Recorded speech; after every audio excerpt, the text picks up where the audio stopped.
Hello दोस्तों, जय हिंद। कैसे हैं? उम्मीद करते हैं आप सब बहुत बहुत अच्छे होंगे।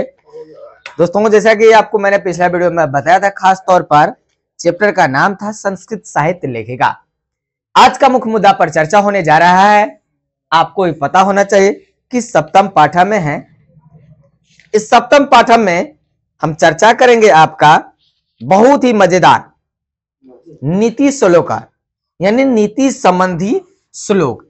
किस प्रकार नीति होनी चाहिए, तो चैप्टर जो है नीति संबंधी श्लोक, नीति संबंधी श्लोक। तो नीति संबंधी श्लोक जो है किस प्रकार होता है, इस पर चर्चाएं होगी। छोटा स्टैंड ले लो उधर से।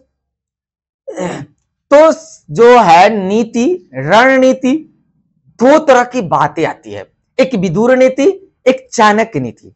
विदुर नीति जीवन जीने के लिए, चाणक्य नीति राजनीति करने के लिए। दोनों नीति ही है। कूटनीति, कूटनीतिक शास्त्र। विदुर नीति जीवन जीने की शास्त्र। तो हर शास्त्र अलग अलग क्षेत्रों में अपना योगदान निभाता है। तो कह रहा है इसमें कि अयं पाठ, क्या कह रहा है?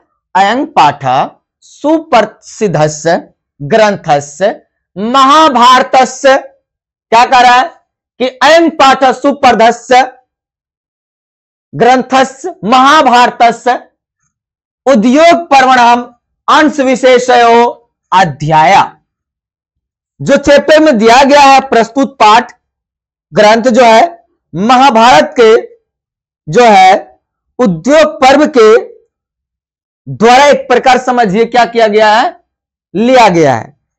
इसमें विदुर ने अपने आसन को खास तौर पर युद्ध की उद्वृत्ति करते हुए बताते हैं। इसमें 23 से 40 में रूपायम विदुर नीति संकलिता युद्धम आसनम प्राप्य घृता पृच्छति तेषाम समुचित उत्तरम विदुरो ददाति तदेव प्रश्नो उत्तरूपाम ग्रंथ यत्रणाम विदुर नीति एवं अपि भगवद गीते से सा महाभागम अपि स्वतंत्र रूपाया वर्तते।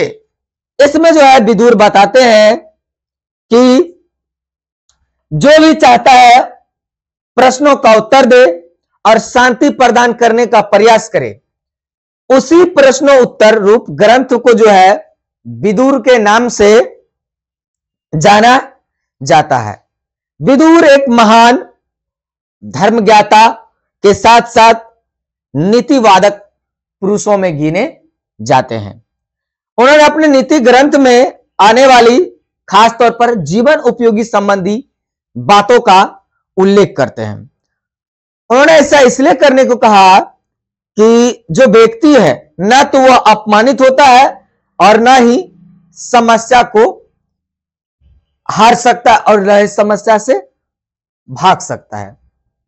जो सृष्टि में बना हुआ है समस्या है, झेलना तो पड़ेगा ही। लेकिन इसी में अरस्तु कहते हैं आपको, जो विदुर नीति है, विदुर कहते हैं कि अपने कर्म और धर्म पर आरूढ़ रहकर आने वाली पीढ़ी को जीवन जीने की कला को किस प्रकार चलाया जाए जो आगे तक चलता रहे। तो बड़ा ही मजेदार श्लोकों से शुरू करेंगे। क्या करे श्लोक में? अस्य कृत नाभिघ्नति शीतमुशीलम भयम रति समृद्धि असमृद्धि सावे पंडित उच्यते। बड़े ही मार्मिक ढंग से विदुर चर्चा करते हैं और बताते हैं इसमें कि अस्कृतम नाभिघ्नति शीतमुशीलम भयम रति समृद्धि समृद्धो वर्वा सवे पंडिता उच्यते। वे पंडित उच्यते अस्कृतम नाभिघ्नति, यानी उसमें भयम रति समृद्धि असमृद्धि न विघ्नति। कार्य इसमें कि जो व्यक्ति है जिसके कर्म या फिर धर्म की जो जोड़ा है, चाहे वह गर्मी हो या बरसात हो, शीत मुशीलम भयम रति, ठंड हो या आग की ज्वाला हो, कभी भी किसी भी परिस्थिति में डरना नहीं चाहिए। भावुकतावश उसको संपन्नता से विपन्नता से प्रभावित होते हैं। इसमें जो है उसे पंडित की तरह बातें करनी नहीं, बल्कि पंडितों की तरह लिहाज में होने की कलाएं जो है शामिल की जाती है। करा कि इसके साथ साथ करा कि समृद्धि समृद्ध सवे पंडित, वही पंडित उच्च होते हैं जो हर परिस्थिति में अपना काम निरंतर करते रहते हैं। छात्रों को इससे अधिक सीखना चाहिए। कह रहे हैं कि आप भी अपने कर्तव्य से हटे नहीं, आप अपने कर्तव्य पर निरंतर लगे रहना चाहिए। इससे क्या होगा कि स्थिति में एक समान रहने से वह पंडित और ज्ञानी बन सकते हैं। तो यह जो प्रस्तुत श्लोक है महान नीतिकार विदुर के द्वारा रचा गया है और श्लोक के माध्यम से विदुर लिखते हैं। विदुर नीति के ग्रंथ में संकलित है और नीति श्लोक का पाठ से यह चीज को उद्धृत किया जा रहा है और इसमें नीतिकार ने पंडित ज्ञानी जनों को इस पर प्रकाश डालते हैं कि तुम जगो, लड़ो, परिस्थितियों में झुको मत, तभी जाकर के तुम पंडित हो सकते हो। हर परिस्थिति में अपने आप को अनुकूलित रखो, तब जाकर के तुम कहीं महान हो सकते हो। नहीं तो आने वाली तुम्हारी दशा दुर्दशाएं कष्ट और पीड़ाओं से भर जाएगा। दूसरा श्लोक में कह रहा तत्वज्ञ सर्वभूतानाम योगस्य सर्वकर्मणाम उपायज्ञो मनुष्याणाम नरा पंडिता उच्यते। देखिए कितना सटीक है। कह रहा तत्वज्ञ सर्वभूतानाम योगस्य सर्वकर्मणाम उपायोग्यो मनुष्याणाम नरा पंडिता उच्यते। हे पुरुषों, सर्वभूतानाम तत्वज्ञ सर्वकर्मणा, कह कि जो भी नीति है उस नीति की खास तौर पर जो है बताते हैं विदुर। नीतिकार का मानना है कि मनुष्य सभी जीवों में जो है अलग हिसाब किताब का जीवन जीता है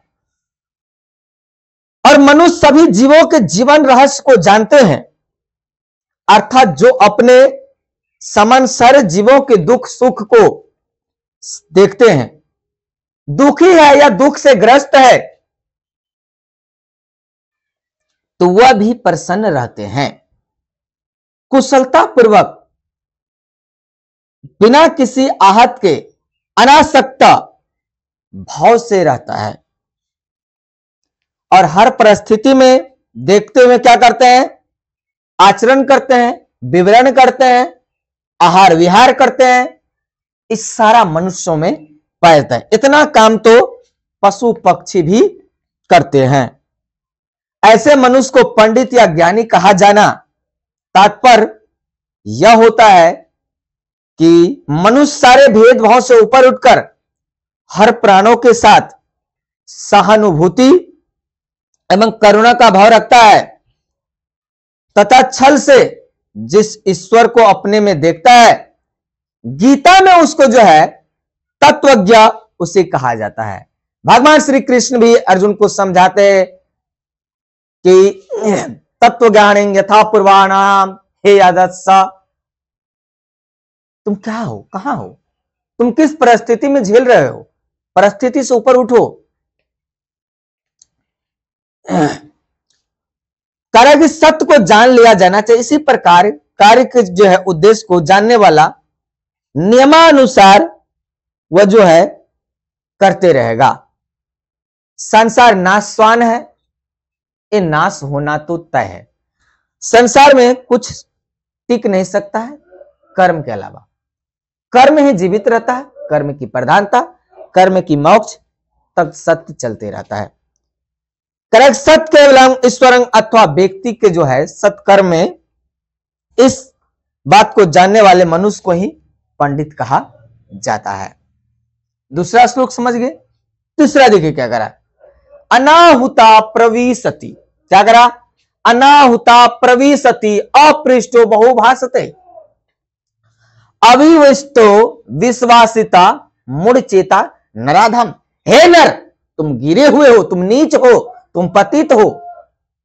अनाहुता प्रविशति, तुम अपने कर्तव्यों के खिलाफ जा रहे हो। जो व्यक्ति बिना बुलाए किसी के या आता है, बिना पूछे बक बक करता है, और वह क्या है, अविश्वसनीय है। बहुभाषते, बहुत बोलते हैं।